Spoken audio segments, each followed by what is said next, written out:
horizontal asymptotes. Let's do this. So for horizontal asymptotes, all I'm going to do is show you how you can tell where the horizontal asymptotes are. There is a long explanation that requires me to show you why. Horizontal asymptotes are the cases that we're going to do. And just to just save some time for your sake, we're just going to go over the results. The reasons why are kind of covered in calculus in a way. So yeah, or I'll make another video to showcase why this is the case. But here it is. So your horizontal asymptotes, these depend on the degree of the numerator versus denominator.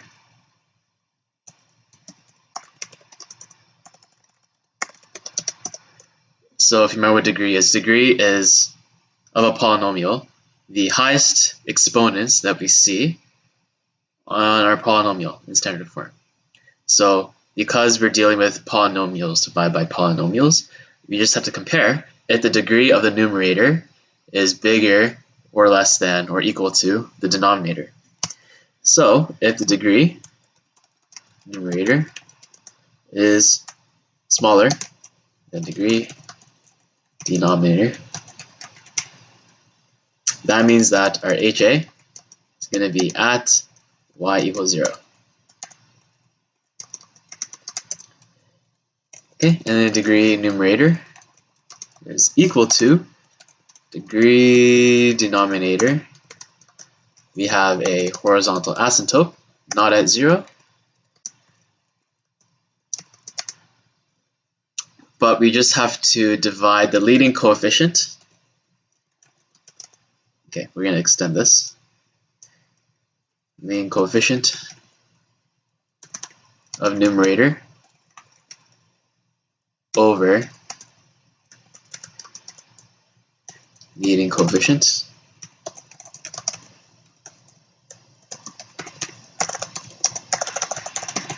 of denominator. Awesome. Put this over here. Okay, so we'll see what this means in a second. So you might be wondering what the last case is, because the last case is we have the degree. Oops, it should not be black. It should be white. Degree numerator is bigger than.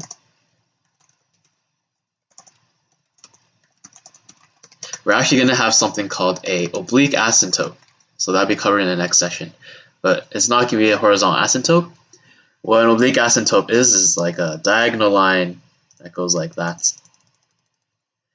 For this case in advanced functions, we're just going to be dealing with oblique asymptotes that are straight lines. There's other oblique asymptotes that are parabolic and cubic, but yeah, they're not going to be covered in this course. But basically, they're not horizontal. Not completely horizontal. Okay. So once again, I'm actually going to be covering why this is the case in another video, not in this one. This is just showcasing the results and how to apply it. Okay, so let's do an example of how we can find the HAs using this information. So the first one we have is this one. F of x equals 1 over x minus 4. So if you want to find the HA of this, we just have to figure out what the degree of the numerator is and what the degree of the denominator is. Okay, so the degree of the numerator, because it's 1, this polynomial is degree 0, because we can imagine an invisible x. If there's an invisible x over here, it will have to be the exponent 0. Since x to the 0 is 1, which is the same thing as 1. So the degree of this guy is 0, and the degree of our bottom one is 1. Since on our x term, there's technically a visible exponent 1 over here, so the degree of our denominator is 1. So since 0 is smaller than 1, that means that we have a horizontal asymptote let's write this down at 0. Let's write it down. So since degree num smaller than denom, therefore we have an HA at y equals to 0. Okay, so let's actually go to Desmos to see this all in action. So if you plot the line y equals 0, you can see that our function gets really close to our horizontal asymptote, y equals 0, but never crosses it. So here we have it. You can see that it gets infinitely closer to it. The numbers are extremely small, but it doesn't cross it. So yeah, here we go.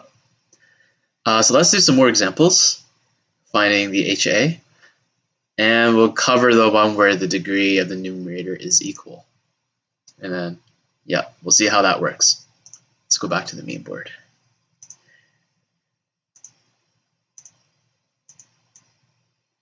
All right, so the second example, you can find the HA of this. Let's write it out.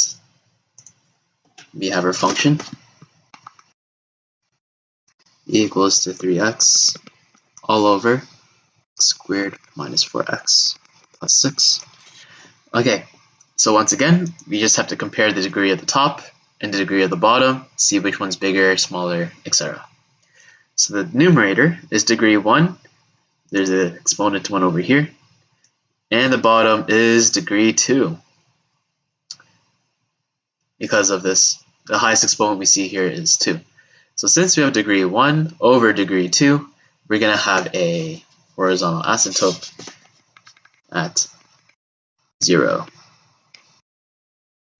Yeah, since num is smaller than denom, therefore we have a horizontal asymptote at y equals 0. Okay, so yeah, let's do the other example. Let's do this guy, f of x equals to 2x minus 4. Okay, so once again, we can compare the degree of the top and bottom. So degree of the top, we have 1, and the degree of the bottom, we also have 1. So no longer is our horizontal asymptote going to be at 0, since it's not going to be this case anymore. It's going to be our middle case, where our horizontal asymptote is going to be the leading coefficient of the numerator divided by the leading coefficient of the denominator.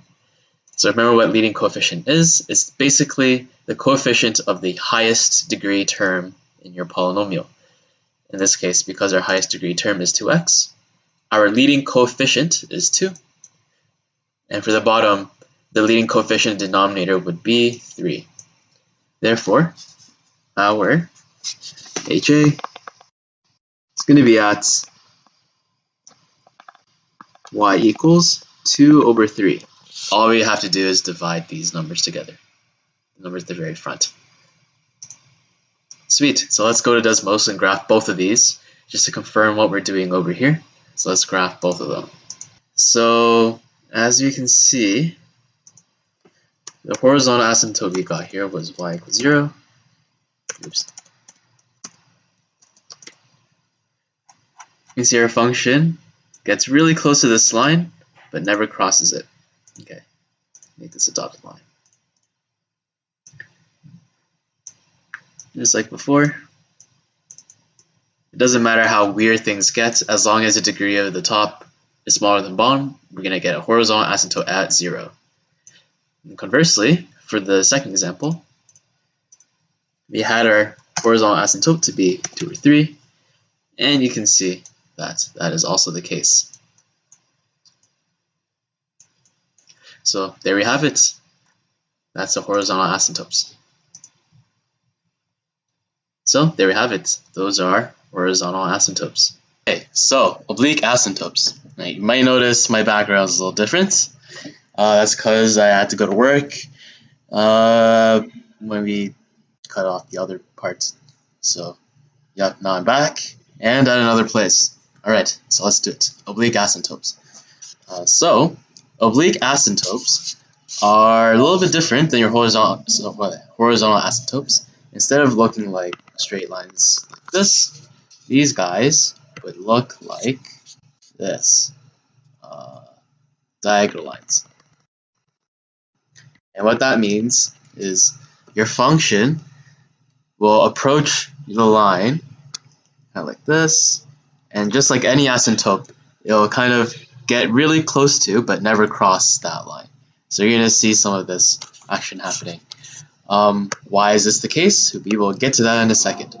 So let's actually figure out how we can find oblique asymptotes and the conditions that oblique asymptotes happen. To get oblique asymptotes, what we need to do is... let's go over the condition. So oblique asymptotes happen when the degree... let's make this white. Okay.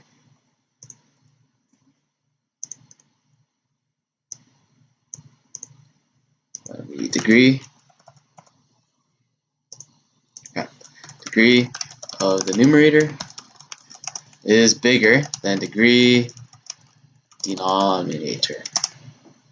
So if you see in our example over here that we're about to do, the degree of the top is 2, degree of the bottom is 1. So in this case, this function will have an oblique asymptote. So if a function has an oblique asymptote, it's not going to have a horizontal asymptote. So any function with OA will not have HA. Conversely, if a function has a horizontal asymptote, there won't be an oblique asymptote. It's always one or the other. So to get these, all we have to do is to long divide or use synthetic division with the numerator and the denominator. So all we have to do is divide the top with the bottom using synthetic division, and the quotient is the oblique asymptote. So we'll see how that is with this example. So let's do it. So we have this guy, f of x equals to 3x squared minus 4x plus 2 all over x plus 1. So to get our oblique asymptote, all we have to do is do our long division. So since we have a degree 1 thing at the bottom here, we can use synthetic. Yeah. Take back to our unit 1 stuff. So for synthetic division, just have to put these coefficients up here. The number corresponding x plus 1 is negative 1. Bring down the 3, negative 4 plus negative 3 is negative 7, 9. Okay, and remember, our quotient from our synthetic division is basically coming from these two guys. Since there are two numbers here, the degree of our quotient is going to be degree 1 less than the number of numbers we have. So it's going to be 3x minus 7. Nice. So if you kind of notice for a quotient, this is a line, which means our oblique asymptote is going to be a diagonal line that is exactly this equation, y equals 3x minus 7. Okay, so let's go over why this is the case. So if you write out our function after our long division, you can write it as this in our remainder form. 3x minus 7 plus 9, which is our remainder, all over x plus 1. So the reason why we have an oblique asymptote is basically if we imagine substituting a really big number for x, so let's say like 100 or 10 million, 1,000, around that area, if you kind of just take a look at this guy, we're subbing in a really big number to the denominator. So this number becomes really big, the x plus 1. If you remember, from our fractions, the bigger their denominator, the smaller this number gets. that means that when x values get really big here, this term is going to get so small that it becomes almost insignificant. It's going to approach to 0. So since this guy is approaching to 0, our function is going to look like this line over here, 3x minus 7. When these numbers get really big, our rational function will start to look like a line. And we'll actually get to see this on Desmos right now. Okay, so let's graph it. Our function is 3x squared minus 4x, forgot what it was, plus 2, all over x plus 1. Alright, so let's zoom out to see what it looks like. So the green thing is our rational function over here. It does this thing curving down, and then it goes back up. So let's plot our oblique asymptote. You'll actually get to see that, as we were talking about before, our function, the green guy, is getting closer to our OA but never crosses it, just like how any asymptote works. Similarly, on this side part of our graph, the green guy goes really close to the blue line, our oblique asymptote, but never crosses it. So remember we were talking about earlier that once we get to extremely big x values, the rational function starts to look like this blue line.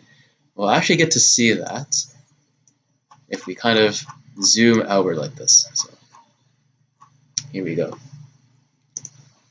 So if we kind of look, once the values start to get to like negative 600, negative 800, this starts to look like a straight line, which kind of makes sense with what we're talking about before. And similarly, up over here, it starts to look like our blue line, y equals 3x minus 7. That's because, yeah, that small term at the very end becomes so small, so close to 0, it's insignificant, so insignificant that it doesn't affect the shape of our graph. All that's left is the 3x minus 7 in our quotient earlier. Alright, so this is how you get the oblique asymptote. This is for all your cases. All we have to do is do our long division, synthetic division, and the quotient will always be our oblique asymptote.